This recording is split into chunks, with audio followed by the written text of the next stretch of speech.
Hi, and welcome to part 1 on how to use Microsoft Word. To start with, we're just going to focus on a few basic skills of using a word processor like Microsoft Word.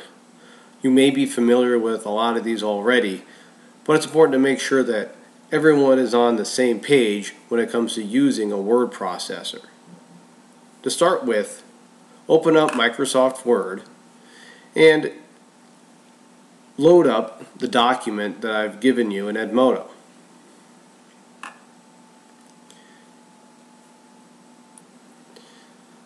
To start with, look at the general layout of Microsoft Word. We have commands here with this Office button. We have some commands across the top. If you don't have as many, don't worry. And we have tabs across the top as well here that we can also use. We have these margins on the side, and we have a few buttons down here, including our zoom that can take us in or out of our document. For starters, let's look at this upper right corner. We're going to stay in home for right now. And then we're going to manipulate this document right here in a few different ways. First, look at this whole document, and you'll see that it's pretty plain. There's not much going on. Now remember some simple commands that we've talked about before. Okay, Control A selects everything in the document, and this is very important for formatting parts of your document. This is useful when we want to change the font of that. And there are only a few fonts that I would ever suggest using, particularly in an academic setting in school. One of them right now is Calibri, which is the default in Microsoft Word. Another one is Arial, which may look somewhat familiar to you. And also Times New Roman, which is also fairly common. And we're going to go ahead and switch that to New Times Roman. And if we look here, we want to change our font size. Right now everything is still selected. And we're going to change this from 16 to 14. Most teachers want you to write a paper either in 12 or 14 size font. You can also choose these two buttons up and down here to make your font size larger or smaller. Alright, then we can click anywhere to unselect that entire thing.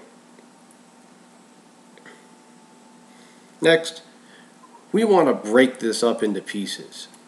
Alright, this is way too long, so we're just going to select a part here and break this into 2 paragraphs. Let's click right here and press enter. Notice that makes another paragraph. Press enter again to put a space between the 2 paragraphs. And it's customary to indent before the start of each paragraph. To do this, we press tab, and that'll bring that over as an indent. The tab button does that for us. Okay? What we don't want to do is space. That is not a proper way to format a document. You want to tab. Down here, you see these here. I'm asking you a couple things. This is center this line. So we come up here, we press the center, and it says do it in italics. So we'll do the I. You can also do this with Control I, where we can highlight this with our mouse, and if we click Control I, it'll unitalicize it, italicize it. This says align left. It's already aligned left. Well, we'll go ahead and we'll highlight this and we'll make it bold. Control B makes it go from bold or not bold. We're going to leave that bold. Now we're going to align the next line here to the right. So we go up here and we align it to the right. And we want to underline it, so we can either click up here, or guess what? You can do Control U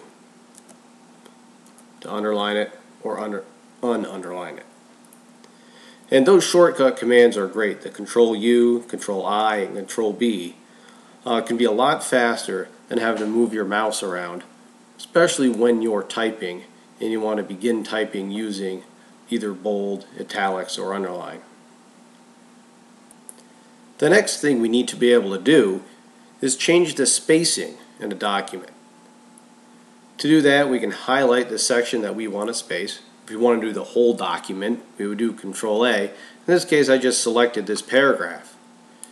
And I can right-click on it with my mouse, go to Paragraph, Line Spacing, and double if you want it double spaced. Many teachers and professors want papers double spaced, so this is a very important skill, so you don't end up just pressing enter after every line. That's not what you want to do. You want to change it here with your line spacing. And there's a couple other ways to do this, but this is the way I like to do it. And that makes that double space. Now, another thing that you often have to do is adjust your margins. And the way we want to adjust our margins is we're going to go over to the Page Layout tab and go to where it says Margins. And we have a couple options from making the margins wider to making them smaller, or a few other things in between. It gives you an idea with these pictures, and we can do it customized as well. For right now, we're just going to make it a little bit larger in the margins. So it's like this. More will fit on a page. This is generally not something that you'll see too often. Usually the default is what you'll have to do, but sometimes you'll need to adjust it. And that's how you change the margins. The last thing we need to do is to be able to save it. And oftentimes there's a specific way that you need to save a document. So we want to go up here and go to Save As. And for this, we're actually going to Other Formats. And there's a lot of other formats that we can save in. Some professors might want it as a PDF. Different teachers might want it in different formats. One very good format is the RTF, the Rich Text Format. This is a format that can be read by almost any computer, and it is extremely useful for being able to give it to different people with different operating systems and different programs so they can all read it. Use the Rich Text Format for this assignment and click Save, and then turn that assignment in to me so I can see all these changes you made to this document.